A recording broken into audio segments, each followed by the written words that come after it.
So we disclosed our financial statement yesterday evening. So we are going to compare first year on year the result of Q3 17 and Q3 18. So when you will see the PowerPoint, just last year in Q3 17, we booked a big loss in allowance. If you remember, we put some big provision on quarter number 3, more than 2.2 million baht. And last year, for the net profit on Q3 17, we record a loss of 2.2 billion baht. This quarter, we have nearly 105 million baht of net profit. ครับผมงั้นเริ่มจากตรงนี้ก่อนนะครับระหว่างที่เราพยายามที่จะจัดการเรื่องของ PowerPoint นะครับก็คือคุณบาลันก็จะสรุปสั้นๆนิดนึงก่อนว่าเมื่อคืนเราก็โอเคเป็นการออกผลเรียบร้อยนะครับหลายคนอาจจะได้เห็นนะครับตอนนี้เราจะเริ่มจากการเปรียบเทียบ year on year ก่อนนะครับเราเปรียบเทียบไตรมาสที่3 2017 กับไตรมาสที่3ของ2018นะครับอย่างที่พวกเราหลายคนทุกคนท่านทราบนะครับว่าQ3 2017เนี่ยเรามีการตั้งสำรองค่อนข้างก้อนใหญ่ประมาณ 2.2 พันล้านนะครับซึ่งทำให้ผลประกอบการของเราเนี่ยก็ติดลบไปนะครับ2017ในไตรมาสที่3นะครับแต่เมื่อมาเปรียบเทียบกับไตรมาสที่3ของ2018ที่ออกมาวันนี้ก็คือเรากลับมามีกำไรประมาณ105ล้านครับ Okay, another thing is in terms of revenue compared to previous quarter and year, the revenue is a little bit decreasing of nearly 3 million baht from 732 million baht to 729 million baht. ครับผมก็คือถ้าเรามาดูที่ตัว total revenue นะครับคือรายได้รวมเปรียบเทียบกับQ3 ปี17นะครับก็จะหายไปประมาณแค่3ล้านบาทเองจากตอนQ3 2017เนี่ยเรา732ล้านนะครับแล้วก็ที่ผ่านมาเนี่ย Q3 ของ2018เนี่ย729ล้านครับก็คือต่ำลงมา3ล้านนะครับ But in these numbers we didn't put the impact of exchange rate with different currency in all the other entities. ครับอันนี้คือเราจะไม่รวมเรื่องของตัวของค่าอัตราแลกเปลี่ยนที่มี impact ในระหว่างของหลายๆ entity ของเรานะครับตรงนี้จะไม่มีตรงนั้นนะครับ So if we put this impact, we will discuss. Once it will be ready, we will see the impact of the currency exchange, Thai baht versus Sri Lanka rupiah, Thai baht versus Laos, Thai baht with Myanmar Chat. In fact, in all these entities, revenue grow. ครับผมก็คือจะให้เห็นเมื่อเดี๋ยวได้กลับมาดู presentation จะเห็นตัวของอัตราแลกเปลี่ยนที่มีการเปลี่ยนแปลงไปตั้งแต่ปีที่แล้วตอนนี้นะครับจริงๆก็คือเราจะเห็นว่าเราทำไปดูแต่ละ entity ว่าแต่ละ entity เนี่ยมีความเจริญโตในเรื่องของรายได้ประมาณเท่าไหร่ครับ Okay. So if you go in detail on HP interest income, year on year, there is a slight increase of 1.2 million baht from 532 to 530, nearly 534. ครับผมเรามาดูตัวแรกก่อนครับตัวที่รายได้ที่ใหญ่สุดของเราก็คือรายได้จากดอกเบี้ยเช่าซื้อนะครับเช่าซื้อจะเป็นรายได้หลักของเรานะถ้าเปรียบเทียบกับ2017เนี่ย Q3 เนี่ยก็ประมาณ532ล้านแต่เมื่อจบ Q3 ของ2018เนี่ยเพิ่มนิดนึงครับเพิ่มมา 2.37% นะครับเป็น533ล้านก็คือตัวของสัญญาเช่าซื้อเรารายได้ก็ยังสูงสีกับปีแล้วครับดีขึ้นมาหน่อยนึง So an asset-backed loan interest income, this is mainly in Thailand. Compared to Q3 17, there is a decrease nearly 10% from 43.6 to 39.6. ครับผมก็คือรายได้หลักตัวที่2ของเรานะคือเรื่องของสินเชื่อที่มีรับประกันนะครับพวก asset backed loan, motor forecast, car forecast ซึ่งเป็นโปรดักต์หลักของลูกของเราคือธนบัตรนะครับตัวนี้ก็คือจะรายได้ที่เคยเกิดขึ้นเนี่ยอยู่ที่43ล้านนะครับ43.6 ล้านณปีที่แล้ว Q37 นะครับดอกประมาณ 9.26% นะครับก่อนนี้เหลือประมาณ 39.6% 39.6 ล้านครับ So the same story quarter after quarter. Our interest in the loan receivable, mainly what we used to the disputed loan, we decreased from 99% compared to Q3. So now we just book 500,000 baht of this interest on loan receivable. This is mainly the disputed loan. ครับผมก็คือรายได้จุดที่3ถ้าเปรียบเทียบกับปีที่แล้วนะครับประมาณ50กว่าล้านเนี่ย56 56.8 ล้านครับจะเป็นควอเตอร์สุดท้ายที่เราได้ไนท์ที่เรารับรู้รายได้เกี่ยวกับดอกเบี้ยที่เกี่ยวข้องกับloan receivable นะครับที่เกี่ยวกับกลุ่มไซปรัสกลุ่มของสิงคโปร์นะครับซึ่งถ้าเราเปรียบเทียบกับตอนเนี้ยควอเตอร์เนี้ยเราจะบุกอยู่แค่500,000 บาทนะครับหายไปเลยเกือบ100%จาก50กว่าล้านเหลือ500,000ครับเพราะเราหยุดรับรู้รายได้ประมาณQ3 ปีแล้วนะครับ So this one, so in Q3 we record 15.5 million baht, and you see that it's increasing nearly 200% compared to year on year, or nearly 45 million baht. This is the impact of the microfinance business in Myanmar and in Indonesia. ครับผมตัวนี้เป็นตัวรายได้อีกตัวหนึ่งตัวหลักตัวนึงนะครับก็คือตัวของกรุ๊ปโลนนะครับเป็นสินเชื่อรายย่อยนะครับสินเชื่อรายย่อยที่เราปล่อยที่ตัว BGMM ที่พม่าแล้วก็ที่อินโดนีเซียนะครับซึ่งจะเห็นว่าQ3 ปี17เนี่ยมีประมาณ15 ล้านบาทนะครับตอนนี้โกรธมาถึงเกือบ 200% นะครับจาก15 ล้านบาทเป็น 44.85 ล้านบาทครับ Okay. On other income, hire purchase is also related to the business in Myanmar. We grow from 63 million baht to 80 million baht. This is related to the hire purchase business in JMK in Myanmar. ครับผมอันนี้เป็นอินคัมที่เกี่ยวข้องกับการบริการทางด้านเช่าซื้อกับธุรกิจของเราที่พม่าครับชื่อว่า GLAMK นะครับเราทำธุรกิจเราไม่ได้ปล่อยเองแต่เราเป็นคนช่วยดำเนินการให้นะครับนี่เป็นรายได้ของ Service Fee นะครับปีแล้วเห็นว่าประมาณเกือบ63 ล้านบาทนะครับและปีนี้ขึ้น 27% เป็น80 ล้านบาทครับ One of our concern for this quarter 3 in 18 is our share of profit in CCF. We have a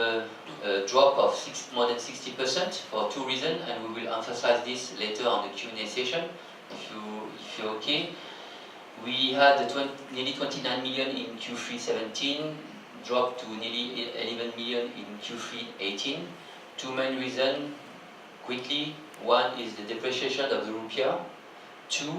it's the macroeconomic situation in Sri Lanka. The business over there face some difficulties. ครับผมก็คือตัวของรายได้ที่เรารับรู้มาจากส่วนแบ่งของกำไรที่บริษัทของบริษัทร่วมของเรานะคือ CCF ที่ศรีลังกาก็จะเห็นได้ว่าปี 2017 เนี่ยเกือบ29 ล้านนะครับตรงนี้เป็นตัวที่ค่อนข้างดรอปพอมานะครับเหลือประมาณ11 ล้านนะครับปัญหาหลักๆ2ตัวนะครับหนึ่งก็คืออัตราแลกเปลี่ยนที่รูเปียเนี่ยค่อนข้างร่วงลงมาเยอะนะครับแล้วอีกอันนึงก็คือสภาพเศรษฐกิจโดยรวมของศรีลังกาค่อนข้างมีปัญหาเหมือนกันนะครับ Overall, compared to last year, our portfolio grew a little bit, nearly by 5%, which is in line what we said to you at the beginning of this year. ถ้ามาดูขนาดของพอร์ตของเรานะครับตอนนี้ถ้าเปรียบเทียบกับ 2017 เนี่ยเราก็ขึ้นประมาณ 4.67% นะครับจากเมื่อก่อน 7.2 พันล้านนะครับตอนนี้เราเกือบ 7.6 พันล้านแล้วนะครับนี่คือขนาดของพอร์ตทั้งพอร์ตทั้งหมดทุกกลุ่มนะครับ The next slide is showing the foreign exchange trend. When you look at the Thai baht compared to other currency, you might understand, in fact, our growth, if we keep pro forma the same exchange rate for the Thai baht at the beginning of the year, you will understand that, in fact, our growth is higher than this 5%. So basically, I don't know if you can see. So this is the Thai baht at 100. So you see the dollar, and the worst is this one, which is the Myanmar chart. ครับผมก็คือจะได้เห็นว่าตั้งแต่ 2016 Q4 มาเรื่อยๆนะครับถึงไตรมาสปัจจุบันเนี่ยอัตราแลกเปลี่ยนหลายๆสกุลเนี่ยเปรียบเทียบกับเงินไทยเนี่ยแย่มาตลอดนะครับดังนั้นเนี่ยก็คือผลประกอบการเร็วจริงๆเนี่ยถ้าไม่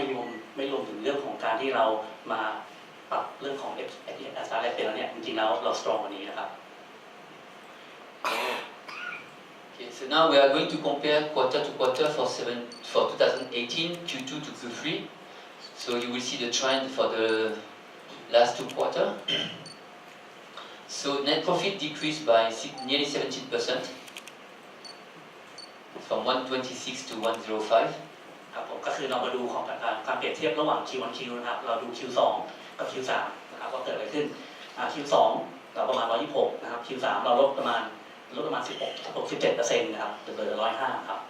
Roughly, to give you quick explanation of this 20 million baht difference compared to Q2, in Q2 we did record lower legal fees, something like around 4-5 million baht, and in Q3 18 we book more than 20 million baht of legal fees. So this is one explanation, and the second explanation, like Khun Tatsuya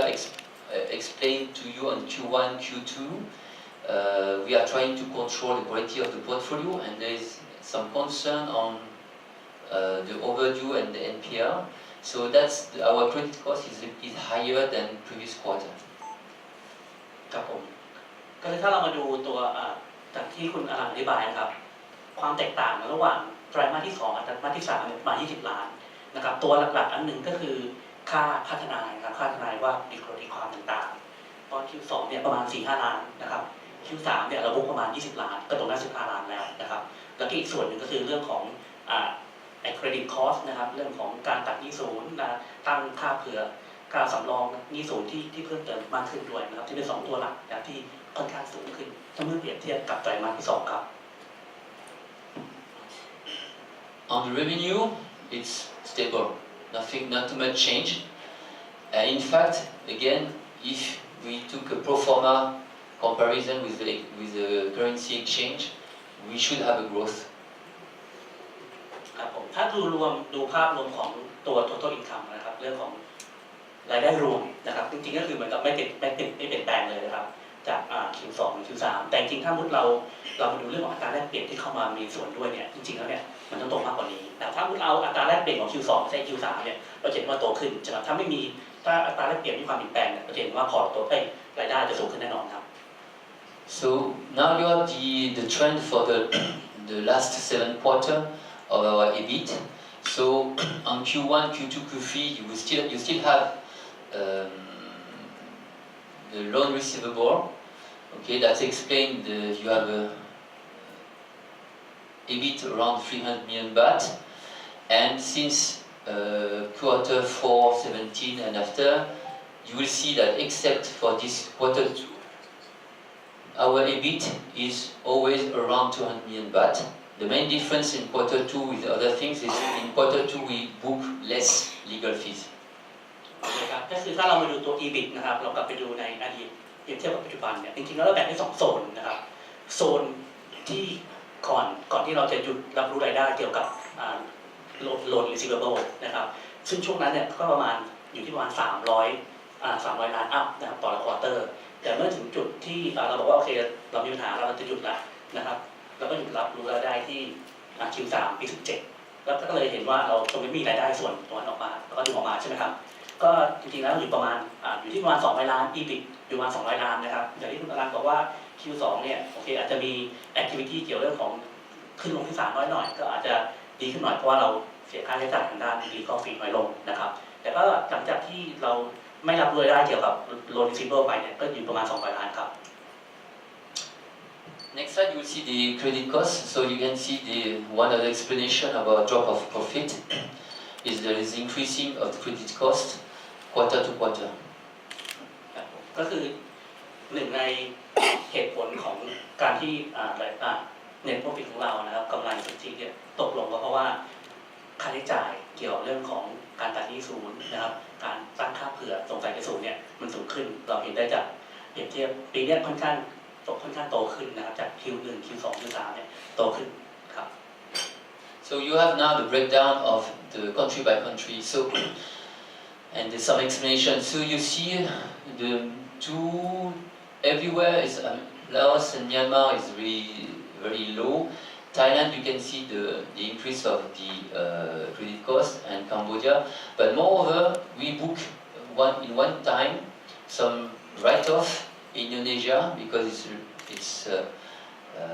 mandatory by the central bank that when we reach some level of NPL, we have to do some write-off. So this is one-shot time, and overall, Thailand plus you see even in Cambodia, that's the reason our credit cost increase. ครับผมก็จะเปรียบเทียบกับสีม่วงนะครับก็คือเป็นระดับของ credit cost ในแต่ละประเทศใน 2017 นะครับเรามาดูแล้วก็เปรียบเทียบกับสีส้มเนี่ยซึ่งเป็น credit cost ของปีนี้นะครับก็คือจะเห็นว่าส่วนใหญ่จะคือเมืองไทยและเขมรเนี่ยเพิ่มขึ้นค่อนข้างเยอะนะครับถ้ามาดูลาวกับพม่าเนี่ยค่อนข้างจะต่ำนะครับการเปลี่ยนแปลงค่อนข้างที่ไม่มีนะครับส่วนของอินโดนีเซียเนี่ยที่เกิดขึ้นก็คือมีการ write off ครั้งหนึ่งนะครับเพราะว่าโอเคอันนี้ค่อนข้างนานแล้ว overdue นานแล้วก็คือตามกฎของแบงก์ชาติของทางอินโดนีเซียแล้วก็ต้องไล่ออกไปนะครับซึ่งก็คือครั้งเดียวจบ So when we go now to the revenue by country, so the next slide. So you see that the most important things to see is the 3% in Myanmar, which was in last year compared to this quarter. We tripled this number. We go from 3% of the revenue to 9%. ครับผมคือเราอยากให้มาดูทางด้านของรายได้ต่างประเทศนะครับถ้าเราดูทั้งปีเลยของ 2017 เนี่ยรายได้ที่มาจากเมียนมาเนี่ยสัดส่วนประมาณ 3% ของทั้งกลุ่มของรายได้ทั้งกลุ่มนะครับแล้วก็มาเปรียบเทียบกับตอนนี้รายได้ทั้งปีนะครับ up to ถึง9 เดือนนะครับถึง September ถึงเดือนกันยาเนี่ยเมียนมาเนี่ยโตจาก 3% กลายเป็น 9% ของทั้งกลุ่มแล้วครับ And the decrease, like Tashio and Tatsuya told you the previous quarter, we reduce our exposition in Cambodia. So you can see we go from 24% to 80% of the revenue now. ครับผมก็จากที่คุณทัศยะคุณทัชิโร่ได้กล่าวไว้ในควอเตอร์ที่แล้วในไตรมาสที่แล้วนะครับว่ามันเป็นแผนของเราที่จะต้องการที่จะลดนะครับขนาดของตัวพอร์ตโฟลิโอนะครับแอคทิวิตี้ที่เกิดขึ้นที่ตัวคัมโบเดียที่คัมโบเดียครับเขมรครับ So when you look at now at the revenue by year on year, the change. So so you see the two big growth is coming from Thailand and Myanmar. Nearly each of them is 44 million baht of increase, offsetting by nearly 36 million baht of decrease in Cambodia. This is in line that what we explained to you since the beginning of this year. ครับผมก็เรามาดูตัวของ revenue นะครับตัวรายได้ของแต่ละประเทศแตกกันเปรียบเทียบกับปีที่แล้วเนี่ยไทยเองเนี่ยเราก็คือเพิ่มมาถึงเกือบ44 ล้านนะครับแต่ที่มาออกเซตกันเนี่ยก็คือตัวของเขมรนะครับที่ลดลง 35 ล้านซึ่งก็เป็นไปตาม strategy ที่เราวางไว้นะครับ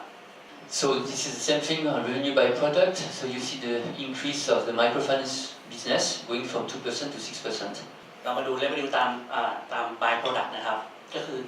ถ้าเราจะมาดูเนี่ยเมื่อก่อนเนี่ยปี 2017 ทั้งปีเลยเนี่ยตัว microfinance ถึงเพื่อรายย่อยนะครับแค่ 2% เองนะครับ3ไตรมาสที่กลายเป็นจาก 2.6 ไปแล้วนะครับ So thank you. After that, will be after the CCF update and other update, we'll be open to the Q&A session on the financial statement.